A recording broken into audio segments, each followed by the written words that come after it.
இன்னைக்கு கர்த்தருடைய வார்த்தை the book of Revelation, வெளிப்படுத்தின விசேஷம் 7ஆம் அதிகாரம், வெளிப்படுத்தின விசேஷம் 3ஆம் அதிகாரம் 7ஆம் வசனம். 3:7. பிலதெல்பியா சபையின் தூதனுக்கு எழுத வேண்டியது என்னவெனில், பரிசுத்தம் உள்ளவரும் சத்தியம் உள்ளவரும் தாவீதின் திறவுகோலை உடையவரும் ஒருவரும் பூட்டக்கூடாதபடிக்கு திறக்கிறவரும் ஒருவரும் திறக்கக்கூடாதபடிக்கு பூட்டுகிறவருமாயிருக்கிறவர் சொல்லுகிறதாவது. இந்த பிலதெல்பியா சர்ச்சுக்கு அவர் சொல்லுகிறார், ஆசிய கண்டத்தில் இருக்கிற 7 திருச்சபைகளுக்கு பரிசுத்த ஆவியானவர் சில ஆலோசனைகளை அவர் கொடுக்கிறார். இது இந்த பிலதெல்பியா சர்ச் 6வது சர்ச். ஆமென். பிலதெல்பியா அப்படின்னாக்கா பிரதர்லி லவ். நல்ல கேளுங்க, சகோதர ஸ்நேகம் என்ற அர்த்தம். சொல்லுங்க எல்லாருமே, சகோதர சகோதர ஸ்நேகம், சகோதரத்துவம் என்ற அர்த்தம். இந்த சர்ச் நல்ல கேளுங்க, 7 திருச்சபைகளில் 7 திருச்சபைகளில் நிறைய குறை ஆண்டு கண்டுபிடிக்கிறார். நல்லா கேட்கணும். 7 சர்ச்லயுமே நிறைய மைனஸ் இருக்கு, நிறைய ப்ராப்ளம் இருக்கு. அதெல்லாம் ஐடென்டிஃபை பண்றார் அவர். ஆனா the only one church, இந்த பிலதெல்பியா சர்ச் மட்டும்தான் அவர் எந்தவித குறையும் காணாத ஒரு நல்ல சபை. நல்லா கேட்கணும். 7 திருச்சபையில ஒரே ஒரு சர்ச், பிலதெல்பியா சர்ச் மட்டும்தான் எந்த விதமான குறைபாடு இல்லாத ஒரு ஆவிக்குரிய நல்ல திருச்சபை. இது ஒரு நல்ல சர்ச்னு சொல்லலாம். ஒரு நல்ல விசுவாசி. நான் உங்களை பார்த்து சொல்றேன், இன்னைக்கு இந்த வார்த்தையை ஆண்டு சொல்றார். ஆமென். உங்களை பார்த்து பிலதெல்பியா சர்ச் ஒப்பிட்டவர் சொல்லுகிறார். பிலதெல்பியா அப்படின்னு என்ன அர்த்தம்? சகோதர ஸ்நேகம், சகோதர அன்பு, சகோதரத்துவம் ஏகோபித்து நின்று ஒரு மனதை அவர் சொல்லுகிறார். அவர் சொல்லுகிறார், உன் கிரியைகளை அறிந்திருக்கிறேன். ஆமென். உன்னுடைய கிரியைகள், அதாவது உன் அன்பு எனக்கு நல்லாவே தெரியும்ன்றார் அவர். நீ சர்ச்சை நேசிக்கிற விதம், உன் சபை மக்களை நேசிக்கிற விதம், இது பிலதெல்பியா தூதன் அந்த ஊழியக்காரனுக்கு அவர் சொல்லுகிறார். சபை மக்களுக்கு அவர் சொல்றார். ஆமென். அந்த சர்ச் பாஸ்டருக்கும் அந்த சர்ச் விசுவாசிக்கும் அவர் சொல்றார். அவர் செய்தி எடுக்க பல நல்லா கேட்கும். நேற்று காலையில இருந்து நான் உட்கார்ந்து இருக்கிறேன். நேற்று என் மனைவி ஹாஸ்பிட்டல் போனாங்க. நான் சொன்னேன், நீ போயிட்டு வந்துடு, நான் வரல அப்படின்னு சொல்லிட்டு ஒரு 8:30 நான் ப்ரேயர்ல உட்காந்து வார்த்தையை கேட்கிறேன். எனக்கு வசனம் ஒன்றும் கிடைக்கவே இல்லை. ஆனால் எனக்கு வியாழக்கிழமை அன்னைக்கு ஒரு வசனத்தை ஆண்டு கொடுத்தாரு.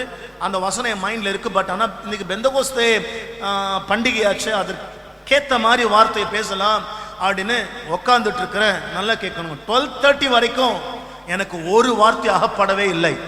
ஒரு வசனம் கூட என் சிந்தைக்கு வெளிச்சம் பிளிங்க் ஆகவே இல்லை. யோசித்து, ஆண்டவரே என்னதான் நீங்க பேச போறீங்க அப்படின்னு கேட்டுட்டே இருக்கும்போது எனக்கு மறுபடியுமாய் பிலதெல்பியா சர்ச்சை அவர் அட்ரஸ் பண்ணார். இந்த சர்ச்சை பத்தி நீ பேசணும், இந்த சர்ச் தான் உன் சர்ச் அப்படின்னாரு. நல்லா கேட்கணுங்க. உன் கிரியைகள் அறிந்திருக்கிறேன். நீ எல்லாரும் நேசிக்கிற, உன்னை எல்லாம் நேசிக்கிறாங்க, அன்பு சபை இருக்கு. நம்ம சர்ச் என்ன சொல்றாரு ஆண்டவர், நம்ம சர்ச்சுக்குள்ள நிறைய அன்பு இருக்குன்றார். அவர் ஒருத்தருக்கு ஒருத்தர் நல்லா அட்ஜஸ்ட் பண்ணி போறேன்றார். சகிப்புத்தன்மை இருக்குதுன்றார். என் சக விசுவாசி கிட்ட கொஞ்சம் மைனஸ் இருந்தாலும் நான் ரொம்ப நேசிக்கிறேன்னு அவர் சொல்றார். அந்த ஒழுங்கெல்லாம் இருக்கு. உன்ன மாதிரி அன்புள்ள சபை இல்லைன்றார் அவர். சகோதர ஸ்நேகம் உள்ள ஒரு நல்ல பரிசுத்தம் உள்ள அன்பு கொண்ட ஒரு திருச்சபையாய் நம்முடைய திருச்சபையை கர்த்தர் பிலதெல்பியா சர்ச்சோட ஒப்பிட்டு சொல்லுகிறார். அவர் உனக்கு கொஞ்சம் பலன் இருந்தும் நீ என் நாமத்தை மறுதலியாமல் என் வசனத்தை கை கொண்டபடினாலே அப்படின்னு அர்த்தம். நான் சபையை எந்த அளவுக்கு நேசிக்கிறேன்றத உன் சபை மக்களுக்கு நீ சொல்லிட்டே இருக்கிறேன்னு ஊழியக்காரனுக்கு அவர் சொல்லுகிறார். அதனால அவர் சொல்றாரு, என்னமோ தெரியலங்க, இன்னைக்கு சொல்றாரு, ஒரு திறந்த வாசலை கர்த்தர் வைக்கிறார். அவர் சர்ச் நல்ல ஆழமா கேளு. இதுவரைக்கும் ஒரு வாசல் அடைக்கப்பட்டு தான் இருந்தது. ஒரு புதிய வாசலை கர்த்தர் நம்ம சபைக்கு திறக்கிறார். இந்த பெந்தகோஸ்தே பண்டிகை நாள்ல உன் குடும்பத்துக்கு ஒரு வாசல், உன் பிள்ளைகளுக்கு ஒரு வாசல், உனக்கு ஒரு வாசல், எனக்கு ஒரு வாசல், நம்ம பிள்ளைகளுக்கு ஒரு வாசல், திருச்சபைக்கு ஒரு வாசல், ஊழியத்திற்கு ஒரு வாசல். God is opening the new day, new door, new way. இதோ திறந்த வாசலை உனக்கு முன்பாக வைத்திருக்கிறேன். கர்த்தர் சொல்றாரு, அதை யாருமே லாக் பண்ண முடியவே முடியாதான்.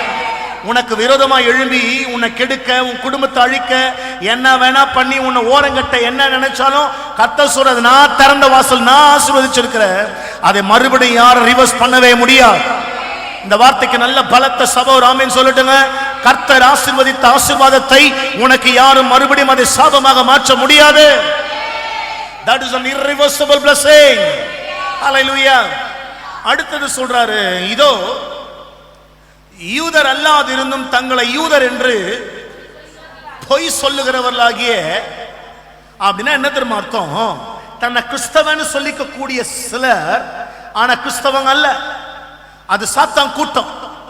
அந்த கூட்டத்தை நான் உனக்கு தருவேன்றார் அவர். ஹலோ, பைபிள் சொல்றது கேளுங்களேன். யூதர் அல்லாதிருந்தும் தன்னை யூதன் சொல்லிக் கொள்றான். என்ன சொல்ல வரன்னா, கிறிஸ்தவன்னு சொல்ற ஆனா கிறிஸ்தவன் அவன் இல்ல. அப்படிப்பட்ட சாத்தான் கூட்டத்தை நான் உனக்கு தருவேன்றார். ஆமென், ஹல்லேலூயா. யூதர்களுக்கு என்ன தெரியுமாங்க பெரிய பிரமாணமே? என்ன தெரியுமா பெரிய பிரமாணம்? உன்னில் நீ அன்பு கூறுவது போல பிறனிடத்திலும் அன்பு கூறுவாயாக. இதுவே நியாய பிரமாணம். இதற்குள்ள எல்லா சட்டங்களும் அடங்கி இருக்குது அப்படின்றார் அவர். ஆமென். அப்போ சபை எப்படி இருக்கணும்னா, உன்னை கிறிஸ்தவன்னு சொல்வதனால் அல்ல, பிரதர்லி லவ் உள்ள இருக்கணும்ன்றார் அவர். சகிப்புத்தன்மை உள்ள இருக்கணும்ன்றார் அவர். உன் குடும்பத்துக்குள்ள அன்பு இருக்கணும்ன்றார் அவர். அந்த சர்ச்சுக்கு அவர் ஆசீர்வாதம் சொல்றாரு. அப்படிப்பட்டவங்க எல்லாமே கிறிஸ்தவர் அல்லாதவர்கள் உன் பாதங்களுக்கு முன்பாக வந்து பணிந்து கேள, நான் உன்மேல் அன்பா இருக்கிறதை கிறிஸ்தவர் அல்லாதவர்கள் தன்னை கிறிஸ்தவன் சொல்லிக் கொள்கிறார்களே, அவர்கள் அறிந்து கொள்வார்கள் தேவன் அவர் மீது அன்பா இருக்கிறார் என்று. ஆமென். என்ன பாஸ்டர் வசனமே வித்தியாசமா இருக்கு? கிறிஸ்தவனா எல்லாரும் கிறிஸ்தவம் கிடையாதுங்க. ஹலோ, கிறிஸ்தவனா எல்லாரும் கிறிஸ்தவன் இல்ல. ஆனா யார் தெரியுமா உண்மையான கிறிஸ்தவங்க? the real love of God. தேவ அன்பை பெற்றுக் கொண்டவர்கள், அந்த அன்பை பிரதிபலிக்கிறவர்கள் தான் உண்மையான கிறிஸ்தவர்கள். அதுதான் அங்க அவர் சொல்றாரு அவர். ஆமென். அடுத்தது சொல்றாரு, என் பொறுமையை குறித்து. அவர் பொறுமை என்ன? அன்பு. அன்பை தவிர வேற ஒன்றும், சிலுவையின் அன்பு, அதுதான் அவர் பொறுமை. அவர் கடைசி வரைக்கும் எப்படி இருந்தார்? அவர் நீடிய பொறுமை உள்ளவராய் இருந்தார். அந்த நீடிய பொறுமை எதை காட்டுதுன்னா, நம்மை அவர் நேசித்த அந்த நேசத்தை காட்டுது. ஒரு அல்லேலூயா சொல்லிடுங்க. நம்ம பிள்ளைங்க நமக்கு விரோதமா ஏதாவது பண்ணும்போது நமக்கு உடனே ஒண்ணு தோணுது, பேசாம சபிச்சிடலாமான்னு தோணுது. ஆமென், கமான். திட்டிடலாமான்னு தோணுது, எதனா ஒண்ணு பண்ணிடலாமான்னு தோணுது. ஆனா 1000 செஞ்சு கூட சிலுவை மரணம், பாடுகள், வேதனைகள் அத்தனை தாங்கி முடிக்கும் வரை சிலுவை தொங்கும் போது அவர் சொன்ன வார்த்தை, பிதாவே இவர்களை மன்னியும் என்றுதான் இயேசு சொன்னார். அந்த அன்பு உங்களுக்குள்ள இருக்காங்க? Come on come on. அந்த அன்பு உங்களுக்குள்ள இருக்கா? அந்த ரியல் லவ் உங்களுக்குள்ள இருக்கா? அந்த சகோதர ஸ்நேகம் உங்களுக்குள்ள இருக்கா? இன்னைக்கு அவர் சொல்றாரு, அந்த சகோதர ஸ்நேகம் உடையவர்களாய் நீங்கள் இருக்க வேண்டும் என்று சொல்லுகிறார். அந்த அன்பு இருந்தா இதுக்கப்புறம் பூமி மேல ஒரு பெரிய பிரச்சனை, ஒரு பேராபத்து வரப்போது, அந்த அன்பு கொண்டவனை தான் நான் காப்பாத்த போறேன்னு அவர் சொல்றார். அவர் சகோதர ஸ்நேகம். இந்த சபை எதிர்த்து நினைச்சுங்க, அன்புல நினைச்சு. அதனாலதான் இந்த சபையை பார்த்து அவர்களை குறை சொல்லவே முடியல. ஆனா குறை இல்லாம இருக்கு நினைக்கிறீங்களா? எல்லா மனுஷங்களுக்கு குறை இருக்கு. நீ மத்தவனை குறை சொல்லுவ, அவன் உன்னை குறை சொல்லுவான். நீங்க அவங்கள சொல்லுவீங்க, அவங்க உங்களை சொல்லுவாங்க. ஆக மொத்தத்தில் எல்லாருக்குள்ளே குறை இருந்துட்டே தான் இருக்கு. குறை இல்லாத மனுஷனே இல்லைங்க. ஒரு அல்லேலூயா சொல்லுங்க எல்லாருமே. ஆமென். நேத்து ஒருத்தர் இப்படி பேசினார், நான் கேட்டேன். அது எனக்கு ரொம்ப பிரமிப்பா இருந்தது. ஆமென். ஒவ்வொரு மனுஷனும், நான் புதன்கிழமை காலையில பேசினதை நேற்று நான் மறுபடியும் சின்ன கிளிப்பிங்ல கேட்டேன். என்னன்னு கேட்டாக்கா, ஒவ்வொரு மனுஷனும் தனக்குள்ள இருக்கிற குறைய பார்க்காம மற்றவங்களுக்குள்ள இருக்கிற என்ன குறை இருக்குன்னு பார்ப்பதனாலதான் இன்னும் அந்த மனுஷன் வளராமலே இருக்கிறான். நீங்க வளரணும்னா உங்களுக்குள்ள என்ன பிரச்சனை இருக்குன்னு போது கண்டுபிடி. அந்த பிரச்சனையை கண்டுபிடிச்சா எல்லாமே சால்வ் ஆயிடுங்க. உனக்குள்ள இருக்கிற நெகட்டிவிட்டி என்னன்னு பாரு. உனக்குள்ள இருக்கிற குறைய முதல்ல பாரு. உனக்குள்ள இருக்கிற மைனஸ் என்னன்னு பாரு. உன் வீட்டுக்குள்ள என்ன நடக்குதுன்னு முதல்ல பாரு. உன்னால என்ன பிரச்சனை முதல்ல பாரு. இத பார்த்துட்டாலே, நான் சரியானாலே என் மனைவி, பிள்ளைங்க, பேர பிள்ளைங்க, தலைமுறை எல்லாம் சரியாயிடும். அப்போ ஒன்னு சொல்றார், என் அன்பு உனக்கு புரியணும்ன்றார் அவர். என் அன்பு தெரியாம உன்னால என் கிட்ட நெருங்கி வரவே முடியாது. நீ ஜபம் பண்ணவோ, வேதம் வாசிக்கவோ, ஆலயத்துக்கு வேகமா வரவோ, என்னை தேடவோ உனக்கு விருப்பம் வராது. ஏன் தெரியுமா? என் அன்பு உனக்கு தெரியல. ஆனா கிறிஸ்துவின் அன்பு பாருங்க. என்னுடைய சறுக்கள், என்னுடைய உயர்வு, நான் என்ன பண்ணி கூட என்னை இன்னும் கசக்கு பிழிஞ்சு தூக்கி விசிறி எறியாம அவர் அன்புக்குள்ளே வச்சிருக்காரு பாரு. அந்த அந்த அன்புல தாங்க சபை நிக்கணும். உங்க ஒவ்வொருத்தருக்கும் நீங்க யாரு நல்லாவே தெரியுங்க. ஹலோ, உங்களை மத்தவங்க சொல்ல வேண்டிய அவசியமே, உன்னை யாரா பின் பண்ணணுமாங்க, நீ இப்படி பட்டவன்னு சொல்ல வேண்டிய அவசியமே இல்லைங்க. நீங்க யாருன்னு உங்களுக்கு நல்லாவே தெரியும். வீட்டில் ஒரு வேஷம், வெளியில் ஒரு வேஷம். சரியா? வீட்டில் ஒரு மாதிரி இருப்ப, வெளியே போனா ஒரு மாதிரி இருப்ப. ஆனா இது எல்லாத்தையும் ஒருத்தர் உன்னை மேல இருந்து பார்த்துட்டே இருக்கிறாரு. ஆனா அவருக்கு எல்லாம் தெரிஞ்சு கூட உன்னை உயிரோட வச்சிருக்கிறாருன்னா அது உன் மேல அவர் வச்ச அன்புங்க. அது அவர் உன்னை ரொம்ப நேசிக்கிறார். அவர் பக்கத்துல சொல்ல, ஏசப்பா உன்னை ரொம்ப நேசிக்கிறார். சொல்ல, அவர் அன்புலே நிலைச்சு நல்ல சொல்லு, அவர் அன்புலே ஒண்ணு சொல்லு, அவர் உன்னை நேசிக்கிறாருன்ற அந்த நிலையிலேயே இரு. சபை சபை அதை தான் சொல்ல வரார். இந்த சர்ச் எப்படி தெரியுமாங்க, தேவன் என்ன நேசிக்கிறார் அந்த அந்த அன்புலேயே என்ன பண்ணனா இவன் தான் கிட்ட இருக்கிற எல்லாரும் நேசிச்சான். அதனாலதான் ஒரு பயங்கரமான, நல்லா கேளுங்க, இந்த சர்ச்சை ரொம்பலாம் திட்டலங்க. நல்லா கேளு, பிலதெல்பியா சர்ச்சை பத்தி அவருக்கு நல்ல அபிப்பிராயம் இருக்கு. Good church. ஆனா நெக்ஸ்ட் அவர் சொல்ல போற வார்த்தை கேளுங்களேன். எந்த சர்ச்சுக்குமே இந்த அட்வைஸ் பண்ணல அவர். ஆனா இந்த சர்ச்சுக்கு மட்டும்தான் சொன்னார், இதோ சீக்கிரமாய் வருகிறேன், ஒருவனும் உன் கிரீடத்தை எடுத்துக் கொள்ளாதபடிக்கு உனக்குள்ளதை பற்றி கொண்டிரு. புரிஞ்சுதா? என்ன சொன்னார் கேட்டீங்களாங்க? எந்த சர்ச்சுக்குமே சொல்லல. ஆனா இந்த சர்ச்சுக்கு மட்டும்தான் அவர் சொல்றார், நான் சீக்கிரமா வரேன், உன் ஸ்தானத்தை,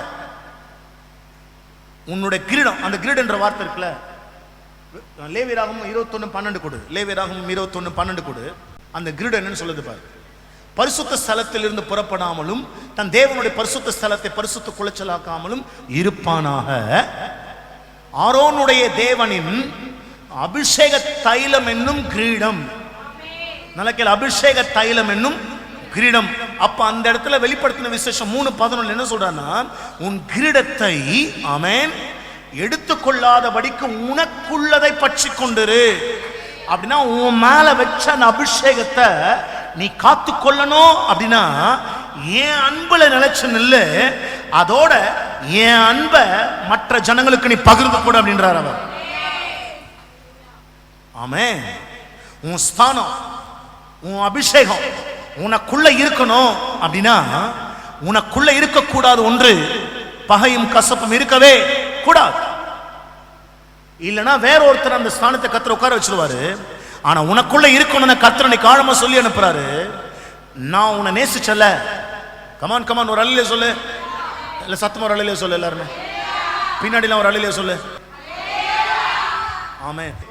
அவர் என்ன சொல்ல வர்றாருன்னா, வேறொருவன் உன் கிரீடத்தை, உன் அபிஷேகத்தை, அதுக்கு சொல்றாரு என் அன்புல நிலைச்சு என்றார். Stay in my love.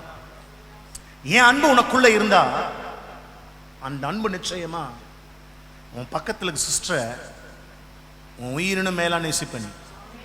எனக்கு குறை இருந்தா கூட, அது ஒரு மாதிரி நெரிசலா இருந்தா கூட, அது மேல நீ அன்பு காட்டுவேன். பைபிள் சொல்லுது பாருங்களேன். இதை எழுதினவர் யோவான். ஆமென். அப்போஸ்தலனாகிய யோவான் தான் எழுதினார்.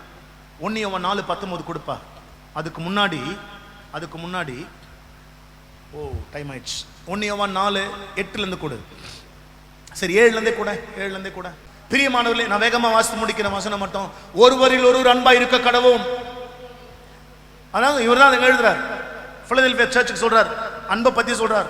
அன்புல ரொம்ப ஸ்ட்ராங்கான சர்ச்சு. ஆனா தேவ அன்பு உன்னை விட்டு போயிட்டா உன் ஸ்தானத்தை எழுந்துருவேன்றார்.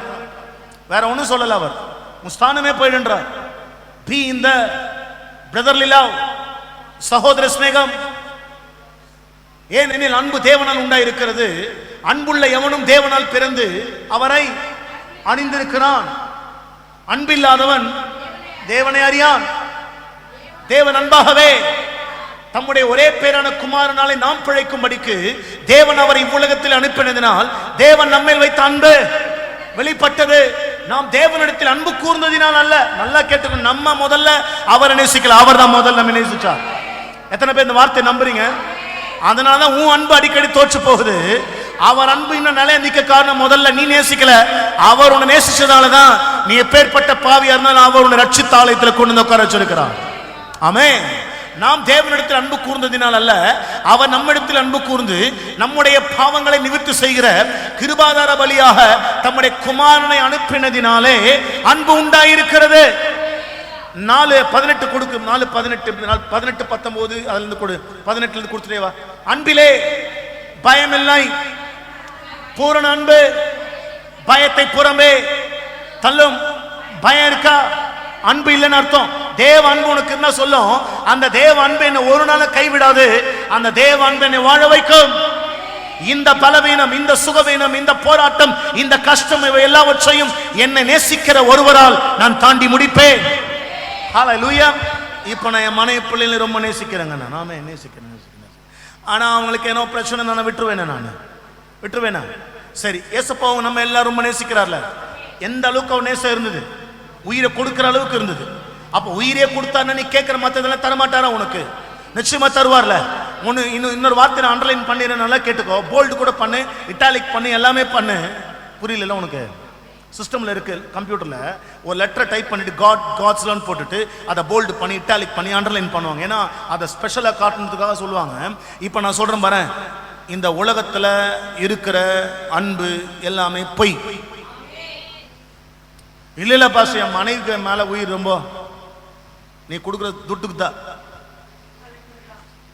நீ சம்பாதிச்சு கொடுக்காம வீட்டில் ஒரு 10 நம்ப உட்காந்து பாரு, தண்டை குடிச்சு அமுக்கலம் பண்ணு, கண்டிப்பா திட்டுவா. கேட்டா ஆமாவா இல்லையா பழிச்சுன்னு சொல்லிடணும். அப்படியும் வாழறா, வேற தலையெழுத்து இல்லாம. பிடிக்கல உன் கூட இருக்கவே, குழந்தைங்களுக்காக. கேட்டா சொல்றது இனிஷியலுக்காக. அப்ப என்ன அர்த்தம்? மனசளவுல உன்னை எப்போ வெளியே தூக்கி எறிஞ்சிட்டான்னு அர்த்தம். பிசிக்கலா உன் கூட இருக்கா. இப்போ மனைவி எந்த வேலையும் செய்ய மாட்டேங்குது, ஒன்னும் பிரயோஜனம் இல்லை. அவரே வேலைக்கு போகணும், அவரே சோறாக்கணும், அவரே கொழும்பாக்கணும், அவரே எல்லாம் பண்ணணும், அவரே துணி துவைக்கணும், அவரே எல்லாம் செய்யணும். இது சோஃபால மட்டும் உட்காந்துக்கும். அந்த அம்மா வந்த ஐயோ பிடிக்குமா? பிடிக்காது. அப்படி பிடிக்கும். அப்படியே ஒருத்தர் பிடிச்சது பாவத்துல, உளையான சேற்றுல, நாற்றத்துல, சாபத்துல. இதுக்கு மேல இந்த குடும்பம் பிழைக்கவே பிழைக்காது, அந்த தகுதி இந்த குடும்பத்துக்கு இல்லைன்னு உலகம் சொன்ன போது வந்து ஒருத்தர் நின்று என் குடும்பத்தை தூக்குனார் பாரு, அதுதாங்க தேவ அன்பு. அந்த அன்புக்குனே அந்த உலகத்துல வேற எதையுமே என்ன செய்யாத, எதிர்பார்க்கவே பார்க்காத. அப்பாவா இருக்கட்டும், அம்மாவா இருக்கட்டும், கூட பிறந்தவங்களா இருக்கட்டும், மனைவியா இருக்கட்டும், புருஷனா இருக்கட்டும், பிள்ளைங்களா இருக்கட்டும், அந்த அன்புக்கெல்லாம் ஒரு எல்லை இருக்குங்க. ஆனா அந்த அன்பினுடைய எல்லையை தாண்டி நீ அவங்க கிட்ட எதிர்பார்த்தே அப்படின்னா நிச்சயம் ஒரு நாள் ஏமாந்துருவேன். அந்த அளவுக்குலாம் எதிர்பார்க்காம என்ன வேணா நடக்கும்ன்ற எண்ணத்துல இரு. என்ன நடந்தாலும் நீ அனுசரிச்சு போகக்கூடிய குணம் உனக்குள்ள இருக்கும். புரியல. அடுத்த 19ஆம் வசனம் சொல்லுது, ரொம்ப ஆழமான வசனம். அதுதான் அவர் சொல்றாரு, உன் மேல இருக்கிற இடத்தை எடுக்க பார்த்துக்கோ, ஏன்னா அபிஷேகம் அது என் அன்பு. அவர் முந்தி நம்மிடத்தில் அன்பு கூர்ந்தபடியால். அதான உண்மை. சத்தியம் தெரிஞ்சவங்க ஏன் நம்ம அவர் நேசிக்கிறோம்னு சொல்றோம்? அவர் தான் ஃபர்ஸ்ட் என்ன நேசிச்சார், எனக்கு உயிரே கொடுத்தார். இப்ப நான் அவர் ஆராதிக்கிறேன், அவ்வளவுதான். நல்ல கேள, தேவனிடத்தில் அன்பு கூறுகிறேன் என்று ஒருவன் சொல்லியும் தன் சகோதரனை பகைத்தால் அவன் பொய்யன். அதான் அவர் சொல்றாரு, பாத்துப்பா உன் மேல இருக்கிற அபிஷேகம் போயிட போகுது. இவன் பெரிய பாவம் ஒன்றும் செய்யல, ரொம்ப அன்புள்ள சபை, ரொம்ப அன்புல ரொம்ப ஆழம். நம்ம சர்ச்சு மாதிரி ஒண்ணுனா துடிக்கிறது. ஆமென். இப்ப எனக்கு ஒண்ணுனா என்ன அழுவு தெரியுமா? சர்ச்சு ஜனம் எனக்கு ஒண்ணுன்னா நீ எவ்வளவு அழுவுற. எனக்கு பிறந்த நாள்னா ஓடியாடுற, கல்யாண நாள்னா ஓடியாடுற, எனக்கு எது வேணா கேட்டாலும் உடனே வாங்கித்தார இல்லையா நீ சொல்லு. எங்கய்யா சர்ச்சுக்கு வந்து அதோட அடுத்த ஞாயிற்றுக்கிழமை தான் உங்களை பார்க்குற, அது வேற குரூப்ல சர்ச்சு நிறைய குரூப் இருக்கும். அந்த குரூப் இருக்கு, வரோம் உட்காரோம் ஏஞ்சி போயிட்டே இருக்கும்.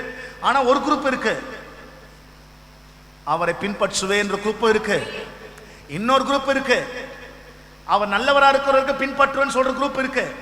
ஆனா இன்னொரு குரூப்பும் உள்ள இருக்கு, அவர் எப்படி இருந்தாலும் அவர் எனக்கு பிடிக்கும் நிக்கிற குரூப்பும் உள்ள இருக்கு. அந்த அன்பு தான் உன்னை விட்டு போயிடக்கூடாது. ஹலோ, உங்க குறைகள் நடுவில் நான் உங்களை நேசிச்சேன்னா ஏன் குறைகள் நடுவில் ஒருத்தர் நேசிப்பாருங்க. ரிப்பீட் பண்ற, நல்ல கேளு. உங்களுடைய குறைகள் நடுவே நான் உன்னை நேசிச்சேன் அப்படின்னா என்னுடைய குறைகள் மத்தியில் அவர் என்னை நேசிப்பார்.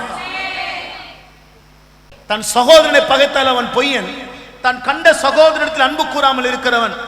கண்ணுக்கு கண்ணு நேருக்கு நேர் பார்க்கிறான், தன் காணாத தேவனிடத்தில் எப்படி? அதுதான் அந்த சபைக்கு எச்சரிப்பு கொடுக்கிறாரு. பார்த்து பகை வச்சிட போற, பகை உள்ள வந்துட்டாலே அபிஷேகம் போயிட்டார்.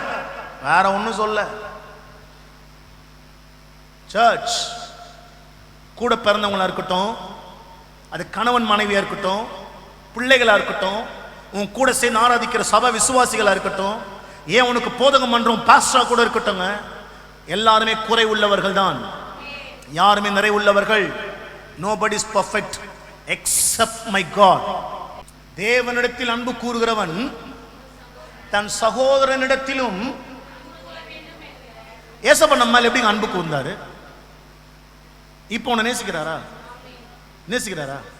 உண்மையில அன்பா இருக்கிறாரா? இருக்கிறாரா? சரி, உனக்கு குறை இல்லை, அப்ப எப்படி சொல்ற நேசிக்கிறாருன்னு? தெரியுது உனக்கு. என்கிட்ட எனக்கு குறை இருந்தாலும் என்னை முகம் சொல்லிக்காம அன்பு காட்டுற ஆண்டவர் மட்டும்தான். அதுதான் உனக்கு சொல்றாரு. அந்த சர்ச்சுக்கு அந்த அட்வைஸ் பண்றாரு. உன் கிரிகளை அறிந்திருக்கிறேன், உனக்கு கொஞ்சம் பலன் இருந்தோம், என் அன்பை விட்டு நீ போல. அப்ப என் அன்பு உனக்குள்ள இருந்தா சகோதர ஸ்நேகம் உள்ள இருக்குன்றாரு. அதான் பிலதெல்பியா சர்ச். ஆமென், ஹல்லேலூயா. அடுத்து சொல்றாரு, ஆமென். மூணாம் அதிகாரம் பாரு, 3:13 அதே 1 யோவான் 3:13. என் சகோதரரே, தெளிவா சொல்றாரு, உலகம் உங்களை பகைத்தால் ஏன் அப்படி பிரமிப்பா பாக்குற? என்னடா இது உலகம் பகைக்குதுன்னு ஏன் பாக்குற? அந்த மாதிரி உலகம் உன்னை பகைக்கும், உலகம் உன்னை வேணான்னு சொல்லும், உலகம் மேல எரிச்சல் அடையும். Hello, come on.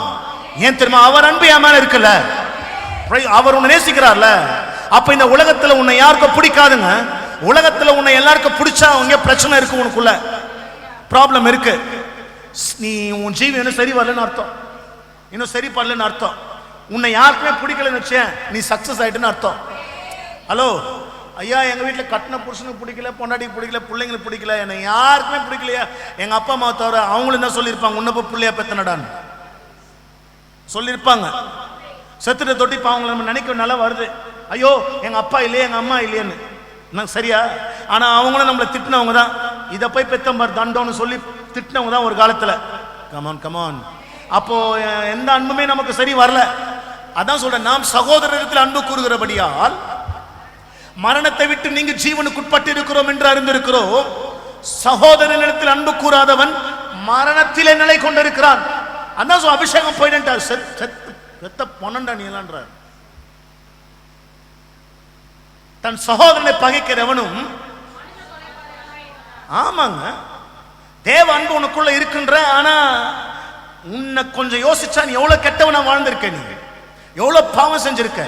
ஆனா அதையெல்லாம் கொஞ்சம் கூட கணக்குல வைக்காம அவர் உன்னை மன்னிச்சு, உனக்கே ஒரு நம்பிக்கை இருக்கு அவர் என்ன மன்னிச்சிருவார்னு. ஏன்னா உன் தெய்வம் அப்படிப்பட்டவர். அந்த அன்பு தெய்வத்தை தான் நம்ம ஆராதிக்கிறோம். ஆனா உனக்கு ஒருத்த தீங்கு செய்யும் போது அதை உன்னால மன்னிக்காம வந்து மன்னிப்பு நல்ல கேள்வி, மன்னிப்பு கேட்டா தான் நீங்க மன்னிக்கணும். சரியா? மன்னிப்பு வந்து உங்ககிட்ட சமரசம் ஆகணும். இந்த செய்தியை கேட்டு சில பைத்தியம்லாம் இருக்குது, அதுவே ஓடும் வீடுங்களுக்கு, மென்டல்லாம் இருக்கும், சில புரியாது. இன்னைக்கு ஆண்டவர் பேசுறாரு என் கூட, இன்னைக்கு ஆண்டவர் பேசுறாரு, நான் போறேன். இன்னைக்கு முதல்ல அவங்ககிட்ட போய் தப்பு பண்ணுது அவன் உணர்ந்து உங்ககிட்ட வரட்டும். அவன் உணர்ந்து உங்ககிட்ட வந்து நிற்கும் போது நீ மன்னிச்சிட்டினா, மன்னிக்கிற அந்த நிமிஷமே உன் பாவங்களை மன்னித்தார் என்பதற்கு அதுவே அடையாளம். அது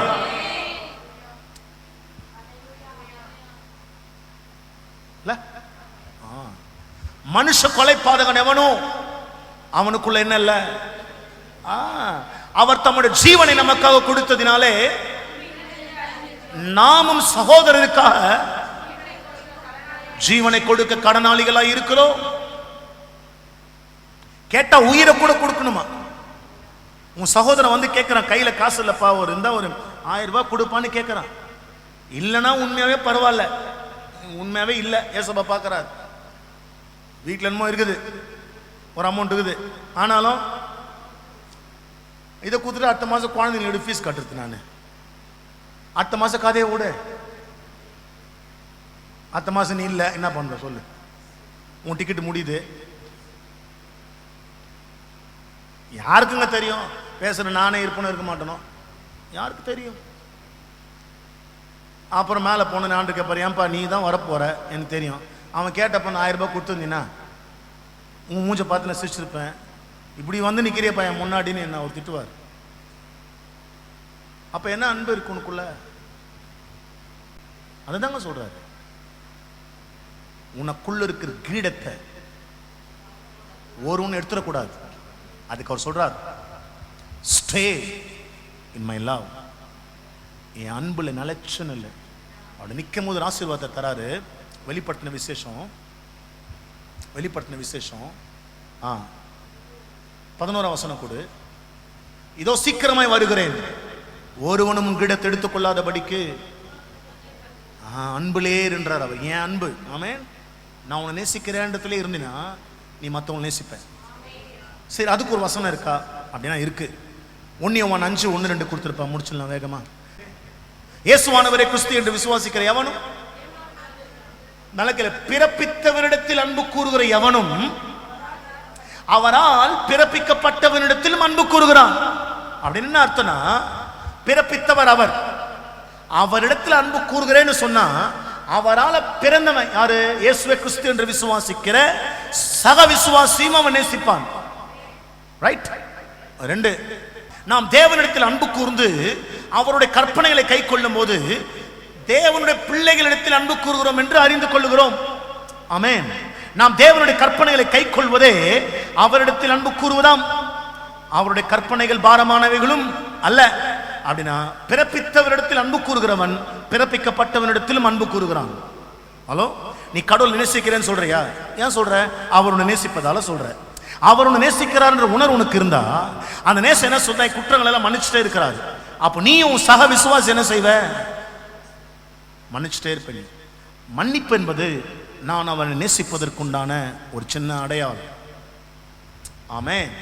இப்ப பாருங்க, அதே வெளிப்படுத்தின விசேஷம் 3:12 என்ன ஆசீர்வாதம் தராரு பாருங்க.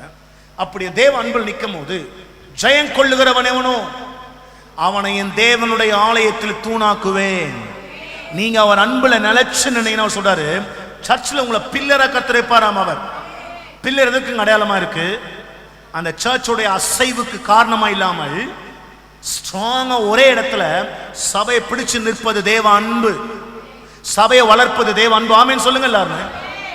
அது நின்று அவன் ஒரு காலம் நீங்குவதில்லை. கேளுங்களேன், என் தேவனுடைய நாமத்தையும் என் தேவனால் பரலோகத்திலிருந்து இறங்கி வருகிற புதிய எருசலேமாகிய என் தேவனுடைய நகரத்தின் நாமத்தையும் என் புதிய நாமத்தையும் அவன் மேல் எழுதுவேன். அவர் பேரையே உமால் எழுதிடுவாராம். அவர் அன்புல நிலைச்சின்ன பிலதெல்பியா சபையே அவர் உங்களுக்கு இந்த காலை வேளை உனக்கு கொடுக்கிற ஆசீர்வாதம் பெந்தகோஸ்து பண்டிகையில அவர் பேரை உன் நெத்தியில் எழுதிடுவார். அவர் உன்னை ஹெவன் ஐடென்டிஃபை பண்ணும் போதும் சரி, இந்த உலகம் ஐடென்டிஃபை பண்ணும் போதும் சரி, சாதாரணமா உன்னை பார்க்காது. உன்னை பார்க்கும் போது you are an heavenly child, பரலோக பிள்ளைன்னு உன்னை அடையாளப்படுத்தக்கூடிய அளவுக்கு அவன் நாமத்தை உன் நெற்றியில் பதிக்க வைப்பார். அவர்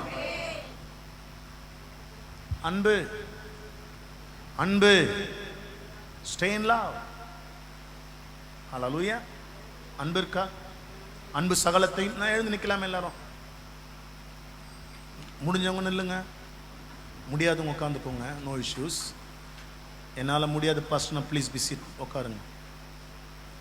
நோ இஷ்யூஸ். 1 கொரிந்தியர் 13:7 அன்பு சகலத்தையும் தாங்கும், சகலத்தையும் விசுவாசிக்கும், சகலத்தையும் நம்பும், சகலத்தையும் சகிக்கும். அன்பு ஒரு காலம் ஒழியாதுங்க. தேவ அன்பு ஒரு காலம் போவார். தீர்க்க தரிசனம் கூட ஒழிஞ்சிடும். நம்ம பேசுற அந்நிய பாஷை கூட சைலண்ட் ஆயிடுன்றார். ஓய்ந்துனா அப்படியே அமைதியாயிடுன்றார். நம்ம அறிவெல்லாம் ஒழிஞ்சிடும்ன்றார். நம்முடைய அறிவு ரொம்ப ரொம்ப குறைவுள்ள, தீர்க்க தரிசனம் சொல்லுது ரொம்ப ரொம்ப குறைவுள்ளது. நிறைவானது வரும்போது அதாங்க விசுவாசம், நம்பிக்கை, அன்பு. இம்மூன்றிலும் அன்பே பிரதானமானது. பிலதெல்பியா சபைக்கு அவர் எச்சரிப்பு கொடுக்குறாரு. ரொம்ப பெரிய ஸ்ட்ரிக்டாக இல்லைங்க அவர். இந்த சர்ச் வந்து தேவன் தன்னை நேசிக்கிறார் என்ற உணர்வில் இருக்கிற சபை, அந்த அன்பையே மற்றவங்களுக்கு காட்டுற ஒரு நல்ல சபை. இந்த சபை பார்த்து சொல்றாரு, இதுல கொஞ்சம் கூட மாறுதல் வந்து உன் மேல அந்த அபிஷேகத்தை நீ இழந்துடாம நீ நிக்கணும்னா தேவ அன்புல நீ நிக்கணும். தேவ அன்பு நீ மற்றவங்களுக்கும் அந்த அன்பை காட்டுவேன்.